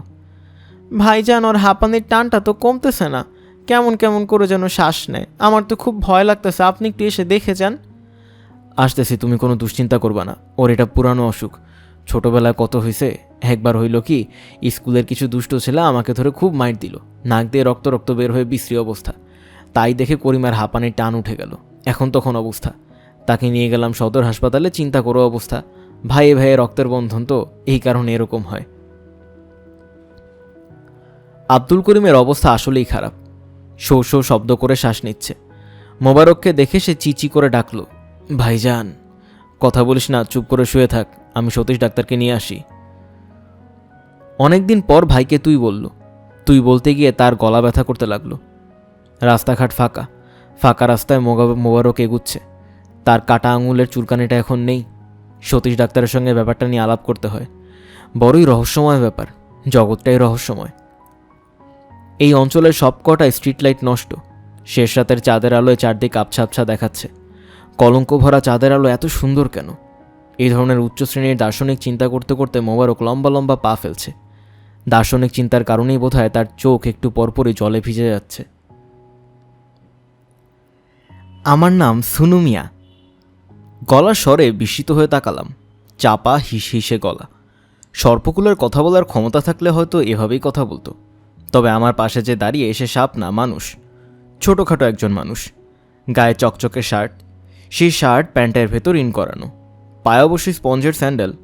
লক্ষ্য করলাম পায়ের বুড়ো আঙুলে নেল পলিশ দেয়া আছে, হাতের কনিষ্ঠ আঙুলেও নেল পলিশ। মাথার চুল তেলে চপচপ করছে, চোখে সানগ্লাস। কিছুক্ষণ আগে পান খেয়েছে, পানের রস গড়িয়ে পড়ছে। আমার জন্য একটু খাস দিলে দোয়া রাখবেন স্যার। এই বলে ছুনু মিয়া আমাকে কদমবুসি করতে এগিয়ে এলো। আমার পাশের চেয়ারে নীলগঞ্জ ইউনিয়নের চেয়ারম্যান গনি সাহেব বসে আছেন। তিনিও ছুনু মিয়ার মতোই ছোটোখাটো মানুষ, তবে গলায় অসম্ভব জোর। তিনি প্রচণ্ড ধমক লাগালেন, খবরদার, ওনার গায়ে হাত দিবি না। ছুনু মিয়া হেসে ফেলল, মনে হলো ধমক খেয়ে সে বড়ই আনন্দ পাচ্ছে। গনি সাহেব আবারও ধমক দিলেন, দৌড়ে গিয়া দাঁড়া ছুনু। ছুনু একটু সরে গিয়ে তৃপ্তির হাসি হাসল। ধমক খেয়ে এত আনন্দিত হতে এর আগে কাউকে দেখিনি। সে পকেটে হাত দিয়ে রুমাল বের করে বেশ কায়দা করে মুখ মুছতে লাগলো। ফুলতোড়া বাহালি রুমাল, রুমালে আতর ছিল বোধহয়। চারদিক সস্তা আতরের গন্ধে ভরে গেছে। গনি সাহেব বললেন, সুনু, তুই 10 হাত দূরে গিয়া বস। চশমার ফাঁক দেয়া উনারা দেখবার চেষ্টা করবি না। চশমার ফাঁক দেয়া দেখানোর চেষ্টা করছস কি তোরা জ্যান্ত কবর দিয়ে ফেলবো। উনি অতিথি মানুষ, উনার বিপদ হইলে তোর রক্ষা নাই। আমি এদের আচার আচরণ কথাবার্তা কিছুই বুঝলাম না, তবে খুব ব্যস্তও হলাম। আমি জানি যথাসময় আমাকে বলা হবে। আমার সঙ্গে পরিচয় করিয়ে দেবার জন্যই ছুনুকে আনা হয়েছে। এখন তাকে নিয়ে খানিকটা নাটক করা হচ্ছে। গ্রামের লোকজন নাটক করতে পছন্দ করে। গনি সাহেব আমার দিকে ঝুঁকে এসে বললেন, সুনি মিয়ার চোখ খুবই খারাপ, চোখে নজর লাগে। তার চোখের নজর এই অঞ্চলে বিখ্যাত, এই জন্যেই কালো চশমা। ইউনিয়ন বোর্ডের খরচে চশমা কিনে দেওয়া হয়েছে। তবে হারামজাদা বদের হাড্ডি চশমার ফাঁক দিয়া দেখার চেষ্টা করে। একটু আগে আপনারা দেখার চেষ্টা করতেছিল, সময় মতো বুঝতে পারছি বললা রক্ষা। নজর লাগা ব্যাপারটা আমার অজানা নয়, কিন্তু এই সামান্য ব্যাপারটাতে এরা এমন বিশিষ্টতা আরোপ করবে। ইউনিয়ন বোর্ডের পয়সায় নজর লাগা ঠেকানোর জন্য সানগ্লাস কিনে দেওয়া হবে তা ভাবিনি। সানগ্লাস পরিচয়ে নজর লাগা ঠেকানো যায় তাও জানা ছিল না। যার নজর লাগবে বলে সবাই মনে করে সে এক ধরনের হীনমন্যতায় ভুগবে, এটাই স্বাভাবিক। ছুনু মিয়ার মধ্যে সেরকম কিছু দেখা গেল না, বরং তাকে তার ক্ষমতায় বেশ আনন্দিত মনে হলো। এদিক ওদিক তাকাচ্ছে, কিছুক্ষণ পরপর রুমালে মুখ মুছছে। গনি সাহেব বললেন, এই সোনু, স্থির হইয়া বস, অত কিসের নড়াচড়া। ছুনু মিয়া আবারও দাঁত বের করে হাসল। সবাই তার দিকে লক্ষ্য রাখছে, এটাই মনে হয় তার আনন্দের মূল কারণ। আমি তার দিকে তাকিয়ে বললাম, ছুনু নামের অর্থ কি? নামের অর্থ জানি না, পিতামাতা নাম রাখছিল সানোয়ার, গ্রামের লোকে ডাকে সুনু। বড় নামে ডাকতে গ্রামের লোকের কষ্ট হয়, গ্রামের লোকের জিহ্বা থাকে মোটা। আমি ছুনু মিয়া রসিকতায় অবাক হলাম, তার চেয়েও অবাক হলাম তার গলার স্বরে। আগে যেমন সাপের গলায় কথা বলছিল, এখন তা বলছে না, স্বাভাবিক গলা। মনে হয় প্রথম পরিচয়ের সময় সাপের মতো গলা সে ইচ্ছে করেই করে। শুরুতেই ভয় দেখানোর চেষ্টা। আমি বললাম, তোমার বয়স কত ছুনু? ছুনু কিছু বলার আগে চেয়ারম্যান সাহেব বিরক্ত গলায় বললেন, স্যার আপনি রে তুমি করে বলতেছেন কেন? তুমি বলায় লাই পাইতেছে, এরে তুই করে বলেন। তুই এর নিচে কিছু থাকলে হেইটাও বলতে পারেন, অসুবিধা কিছু নাই। বয়স জিগাইছেন, বয়স ভালোই হয়েছে। অধিক বয়সে বিবাহ করছি বইলা পোলাপান ছোটখাটো। বড় মাইয়া ক্লাস 6-এ পড়ে। আপনাদের 10 জনের দোয়ায় সরকারি বৃত্তি পাইছে। আমি বিস্মিত হয়ে গণি সাহেবের দিকে তাকালাম। গণি সাহেব বিরক্ত গলায় বললেন, কথা সত্য, এই হারামজাদার ছেলে মেয়ে প্রত্যেকটা লেখাপড়ায় ভালো। বড় মেয়েটা তো অত্যাধিক ভালো, ময়মনসিংহ ডিস্ট্রিক্টে 2nd হয়েছে। বলেন কি? গোবরে পদ্ম ফুল যে বলে এই জিনিস আর কিছু না। গোবর তো না, একেবারে গুয়ের মধ্যে পদ্ম ফুল। সুনু বলল, বেয়াদবি না নিলে একটা সিগারেট দেন স্যার, খায়া দেখি। বিড়ি টানতে টানতে কলজার কাম শেষ। আমি প্যাকেট থেকে সিগারেট বের করলাম। গণি সাহেব হা হা করে উঠলেন, হাতে দিবেন না স্যার, হাতে দিবেন না, মাটিতে ফিক্কা মারেন। বলে তিনি অপেক্ষা করলেন না, আমার হাত থেকে সিগারেট নিয়ে নিজেই ছুনুর দিকে ছুড়ে দিলেন। ছুনু সেই সিগারেট শূন্য থেকে লুফে নিল। গণি সাহেব বললেন, এই হারামজাদার কাছ থেকে যত দূরে থাকা যায় ততই মঙ্গল। হারামজাদার চোখ শয়তানের চোখের চেয়েও খারাপ। কীরকম খারাপ? ধরেন একটা লকলকা লাউ গাছ, সুনু যদি সেই গাছ দেখে বলে আহা কি সুন্দর, তা হইলেই কাম সারা, 24 ঘন্টার মধ্যে গাছের মৃত্যু। ছুনু আপত্তির গলায় বলল, কিছু না বললেও হয়, বলা লাগে না। এটা কি পরীক্ষিত? আমার সন্দেহে গণি সাহেব আহত হলেন। ক্ষুব্ধ গলায় বললেন, অবশ্যই পরীক্ষিত। গাছপালা, গরু ছাগল, মানুষ সবেতেই তার চোখ লাগে, কলকবজার মধ্যেও লাগে। গণি চাচা বজলু ভাইয়ের সাইকেলটার গল্পটা স্যাররে বলেন, স্যার মজা পাইব। বজলুর সাইকেলের গল্প শুনলাম। বজলু স্থানীয় প্রাইমারি স্কুলের শিক্ষক নতুন সাইকেল কিনেছে, প্রিন্স সাইকেল। অনেকের সঙ্গে ছুনুও সাইকেল দেখতে গেল এবং ফস করে মনের ভুলে বলে বসলো, জবর সাইকেল খরিদ করছেন বজলু ভাই, এমন সাইকেল লাখে এক। এই বলাই কাল হলো। কথা শেষ হবার সঙ্গে সঙ্গে পিছনের চাকা বাস্ট। শব্দ হয়েছিল দুনলা বন্দুকের গুলির মতো। গল্প শুনে বিস্মিত হবার ভঙ্গি করব কিনা বুঝতে পারছি না। আমি বিস্মিত হলে গণি সাহেব খুশি হন। তিনি গত 3 দিন ধরে আমাকে নানাভাবে বিস্মিত করার চেষ্টা করে যাচ্ছেন। গতকাল এক গায়ক নিয়ে এসেছিলেন, যার গলা নাকি অবিকল হেমন্তের মতো কোনো 19-20 নেই। গায়কের গলা আসলেই ভালো, তবু এই গণ্ডগ্রামের লুঙ্গি পরা খালিকার গায়কের গলায় তুমি এলে অনেক দিন পরে যেন বিনতি এলো শুনতে ভালো লাগে না। ঝাড়া 2 ঘন্টা হেমন্তের গান শুনলাম। গায়কের ধৈর্য যেমন অসীম, মুখস্থ গানের সংখ্যাও অসীম। গান শুনে আমি ক্লান্ত ও বিরক্ত, তারপরেও বিস্মিত অভিভূত হওয়ার ভঙ্গি করে বলতে হলো, অদ্ভুত, এরকম শুনিনি। গণি সাহেব দীর্ঘ নিঃশ্বাস ফেলে বললেন, বড়ই আফসোস, কত বড় বড় প্রতিভা পল্লীগ্রামে নষ্ট হইতেছে। কে জানে, ছুনু মিয়াও হয়তো এদের চোখে বিরাট প্রতিভা, পল্লীগ্রামে অনাদরে নষ্ট হচ্ছে। আমাকে দেখিয়ে সেই প্রতিভার খানিক স্বীকৃতিও যদি পাওয়া যায়। গণি সাহেব আমার কানের কাছে মুখ এনে ফিসফিস করে বললেন, ভাই সাহেব, ছুনুর চোখ বড়ই ডেঞ্জারাস, ভেরি ভেরি ডেঞ্জারাস। গ্রামের মানুষদের এই আরেক অভ্যাস, কানে কথা বলা। ছুনুর চোখ ডেঞ্জারাস এই তথ্য আমার কানের ভেতর দিয়ে দেওয়ার দরকার নেই, এটা তেমন গোপন তথ্যও না।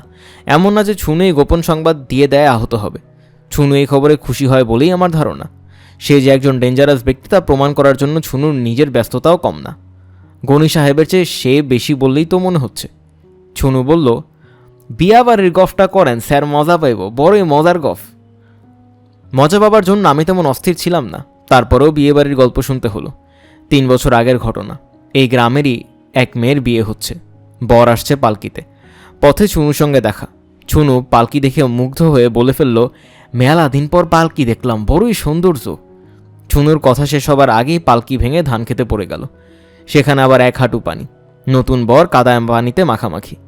কোনে বাড়ির লোকজন খবর শুনে ছুনুকে ধরে ইচ্ছামতো ধোলাই দিয়েছে। নীলগঞ্জ সদর হাসপাতালে থাকতে হয়েছিল 4 দিন। ছুনু হাসি মুখে বলল, আর একটু এলে জানে মাই রাফেল তো স্যার, অল্পের জন্য জীবন রক্ষা হয়েছে, সবই আল্লাহর ইশারা। মার খেয়ে তুমি তো মনে হয় খুশি হয়েছ। মায়ের তো স্যার খাওন লাগবই, অত বড় একটা ক্ষমতা। এই ক্ষমতায় কি তুমি খুশি? লোকজন আমারে সমীহ করে, যখন পথে হাঁটি আঙুল ছায়া দেখায়, বড় ভালো লাগে। এই যে আপনি আমারে আদর কইরা ফিল্টার সেটে দিলেন, আমি খাইলাম, এইগুলান হইল আমার ক্ষমতার কারণে। ক্ষমতা না থাকলে কে আমারে পুষত? তুমি কি নিশ্চিত তোমার ক্ষমতা আছে? নিজের কথা নিজের মুখে বলা ঠিক না, গুনাহ হয়, আল্লাহ পাক বেজার হন। 10 জনের জিজ্ঞেস করেন, তারা বলবো। আর যদি অনুমতি দেন তাহলে চোখের একটা খেলা দেখাইয়া দিমু। চোখের খেলা দেখার জন্য আমি তেমন আগ্রহ দেখলাম না। এসব অধিভৌতিক ব্যাপারকে প্রশ্রয় যত কম দেওয়া যায় ততই ভালো। পিশাচ ও ডাইনিদের যুগ পেছনে ফেলে আমরা অনেক দূর এগিয়ে গেছি। চাঁদে মানুষ পৌঁছে গেছে, কিছুদিন পর পৌঁছবে মঙ্গল গ্রহে। এ সময় চোখ লাগা নিয়ে মাথা ঘামানো শুধু হাস্যকর না, অপরাধ। পরদিন দুপুরে ছুনুর সঙ্গে আমার আবার দেখা। গণি সাহেবকে নিয়ে বেড়াতে বের হয়েছি। হঠাৎ দেখি খালের পাড় থেকে ছুনু কচুর লতি সংগ্রহ করছে। ছুনুর গায়ে আগের দিনের পোশাক নেই, ময়লা লুঙ্গি, খালিকা, চোখে সানগ্লাসও নেই। ছুনুর সঙ্গে 12-13 বছরের ফুটফুটে একটা মেয়ে। ছুনুর তুলনায় তার মেয়েটার পোশাক পরিপাটি, ফ্রকটা সুন্দর এবং পরিষ্কার, মাথার চুল বেনি করে বাঁধা। এই বোধহয় ছুনুর বৃত্তি পাওয়া মেয়ে। আমি বললাম, কে? ছুনু না? ছুনু জিবে কামড় দিল, যেন হঠাৎ আমাকে দেখে লজ্জা পেয়েছে। এই কি তোমার বৃত্তি পাওয়া মেয়ে? ছুনু যেন আরও লজ্জা পেল। আমি মেয়েটার দিকে তাকিয়ে বললাম, নাম কি মা? মরিয়ম। সাসা ধানরের কদম বুশি করো মা, মুরব্বীরে আদব করবা না, এইসব আমি সহ্য করব না। মেয়ে এসে সালাম করলো। আমি অবাক হয়ে দেখি ছুনু চোখ মুছছে। কিছু জিজ্ঞেস করার আগেই ছুনু বলল, আপনার মতো একজন বিশিষ্ট ব্যক্তি আমার মেয়েরে মা ডাকলো, মনটার মধ্যে বড় আনন্দ হইতেছে স্যার, বড় আনন্দ। আপনার মতো মানুষের দেখা পাওয়া ভাগ্যের কথা। গণি সাহেব বিরক্ত গলায় বললেন, ঢং করিস না ছুনু, আজ তোর চশমা কই? চশমা ছাড়া ঘুরতাছস, তুই পাইছস কি? গণি সাহেবের কথায় তার ভাবান্তর হলো না, সে চোখ মুছতেই থাকলো। সন্ধ্যাবেলা গণি সাহেবের বাড়িতে ফেরার পথে ছোট্ট দুর্ঘটনা ঘটল। পা পিছলে ডিস্ট্রিক্ট বোর্ডের সড়ক থেকে নিচের খালে পড়ে গেলাম। ব্যথা ভালোই পেলাম। পা মচকে গেল, দেখতে দেখতে ফুলে ঢোল। গণি সাহেব গম্ভীর গলায় বললেন, এইরকম ঘটনা যে ঘটবো আগেই টের পাইছি। সোনু যখন বলছে আপনার মতো মানুষেরা দেখা পাওয়ার ভাগ্যের কথা, তখনই বুঝছি হয়েছে কাম। গণি সাহেব, আমি নিজের কারণে ব্যথা পেয়েছি, পা পিছলে পড়ে গেছি। বেচারা ছুনুকের মধ্যে জড়ানো খুবই হাস্যকর হচ্ছে। শুকনা খটখটা রাস্তা, এর মধ্যে আপনার পা পিছলাইল, বিষয় কি? বিষয় পরিষ্কার, সুনু হারামজাদা নজর দিছে। তার চোখে ছিল চশমা, এটা তো সোজা হিসাব। হারামজাদার সাহস কত চশমা ছাড়াও ঘুরে, এর মীমাংসা হওয়া দরকার। অন্ধবিশ্বাসের সঙ্গে তর্ক চলে না, কাজে আর কিছু না বলে আমি গণি সাহেবের কাঁধে ভর দিয়ে ঘরে ফিরলাম। আমার উপর ছুনু নজর দিয়েছে এই খবর কিছুক্ষণের মধ্যে রাষ্ট্র হয়ে গেল। দলে দলে লোক আমাকে দেখতে আসতে লাগলো। যেই আসে গণি সাহেব তার কাছেই নজর লাগার প্রক্রিয়া ব্যাখ্যা করেন। আমাকে আমার ফুলে যাওয়া পা দেখাতে হয়। দর্শনার্থীরা আহা, বিদেশি মানুষটার কি বিপদে ফেলেছে বলে সমবেদনার আর্দ্র স্বর বের করে। বিশ্রী অবস্থা। রাতে খাবার সময় গণি সাহেব আমাকে জানালেন যে ছুনুকে পাওয়া যাচ্ছে না, সে পলাতক। আমি বললাম, পলাতক কেন? তার নজর লাগছে, সেই খবর পাইয়া ভাগছে। ভাইকা যাইব কই? সোনুর কপালে দুঃখ আছে। মারধর করা হবে নাকি? দেখেন না কি হয়, আইস তার বাপের নাম বিস্মরণ হবে। আমি আপনার কাছে হাত জোর করে বলছি, ছুনুকে কিছু বলবেন না। আমি পুরো ব্যাপারটায় খুবই লজ্জিত, আমার লজ্জার বাড়াবেন না। গ্রামের মানুষ একটা তুচ্ছ ব্যাপারকে কোন পর্যায়ে নিয়ে যেতে পারে তার প্রমাণ পেলাম শেষ রাতে। ঘুমিয়েছিলাম। গণি সাহেব আমাকে ঘুম থেকে তুলে বললেন, সুনু ধরা পড়ছে, আসেন দেখা যান। হারামজাদা কত বড় বদ, নিজের ঘরের চালের উপর উঠা বৈশা ছিল, তাই তার জন্মের শিক্ষা হয়ে গেছে। আমি ঘর থেকে বের হয়ে দেখি উঠোনের মাঝখানে ছুনু পড়ে আছে। আমাকে আসতে দেখে একজন 5 ব্যাটারির একটা টর্চ ছুনুর উপর ধরল। আমি অবাক হয়ে দেখলাম ছুনুর গায়ে কোনো কাপড় নেই, সম্পূর্ণ নগ্ন অবস্থায় সে পড়ে আছে। সারা শরীর রক্তে মাখামাখি। সে মাঝে মাঝে শ্বাসা জাতীয় শব্দ করছে, আবার সেই শব্দ থেমে যাচ্ছে। কি ভয়ঙ্কর অবস্থা। উঠোনের এক প্রান্তে দাঁড়িয়ে আছে ছুনুর মেয়েটা। সে তার বাবাকে দেখছে না, দেখছে আমাকে। তার চোখে ঘৃণা নেই, রাগ নেই, তার চোখ গভীর অভিমানে আর্দ্র। আমি ছুনুর কাছে গিয়ে বললাম, ছুনু, আমার লজ্জার অনুতাপের কোনো শেষ নেই, আমি তোমার কাছে ক্ষমা প্রার্থী। ছুনু অনেক কষ্টে চোখ মেলল। আমি তার চোখে মুখে একটা আনন্দের আভা দেখলাম। সে ফিসফিস করে বলল, গরিব হইয়া জন্মাইছি, মায়ের তো কপালে আসেই। স্যারে যে ক্ষমতাটা দেখাইতে পারছি, এইটাই মনে শান্তি। আপনি জ্ঞানী মানুষ, আপনি যেটা বুঝবেন অন্য 10 জনে সেটা বুঝবো না। তাছাড়া আইজের ঘটনার নাম আরও ফাটবো, এইটাও তো স্যার কম কথা না। মন্দ হোক ভালো হোক একটা ক্ষমতা পাইছি, 10 জনে যদি নাই জানলো সেই ক্ষমতা দিয়া লাভ কি? আমার একটা সার্টিফিকেট যদি লেখা দেন বড় ভালো হয়, ঘরে টানাইয়া রাখি। কি সার্টিফিকেট? নজরের বিষয়ে একটা সার্টিফিকেট। আচ্ছা যাও, দেবো সার্টিফিকেট। ছুনুর হেঁচকির মতো উঠছে। দূরে দাঁড়িয়ে তার মেয়েটা কাঁদছে। কি অদ্ভুত পরিস্থিতি। কে একজন বলল, সোনুর তবাটা পরায় ফেলা দরকার, অবস্থা ভালো ঠেকতেছে না। ছুনুকে বিছানায় এনে শোয়ানোর ব্যবস্থা করে ডাক্তার আনতে লোক পাঠালাম। ছুনু চোখের ইশারায় আমাকে কাছে ডাকলো। আমি মাথার কাছে গিয়ে দাঁড়াতেই ফিসফিস করে বলল, মইরা যাব কিনা বুঝতেছি না, শ্বাসকষ্ট হইতেছে। একটা গোপন কথা আপনারে বললা যাই স্যার, না বললে অপরাধী হয়ে থাকবো। আমার আসলে কোনো ক্ষমতা নাই। দুষ্টু লোকে গেরাম ভর্তি, ক্ষমতা থাকলে নজর দিয়ে এরারে শেষ করে দিতাম। যেমন ধরেন আমরার চেয়ারম্যান গনি সাহেব, কত চেষ্টা করছি তারে নজর লাগাইতে, লাগেই না। আমি তাকিয়ে আছি, কি বলবো বুঝতে পারছি না। শুনু শ্বাস টানতে টানতে ফিসফিস করে বলল, সার্টিফিকেটটা কিন্তু স্যার দিবেন, বাচ্চা থাকলে কামে লাগবো।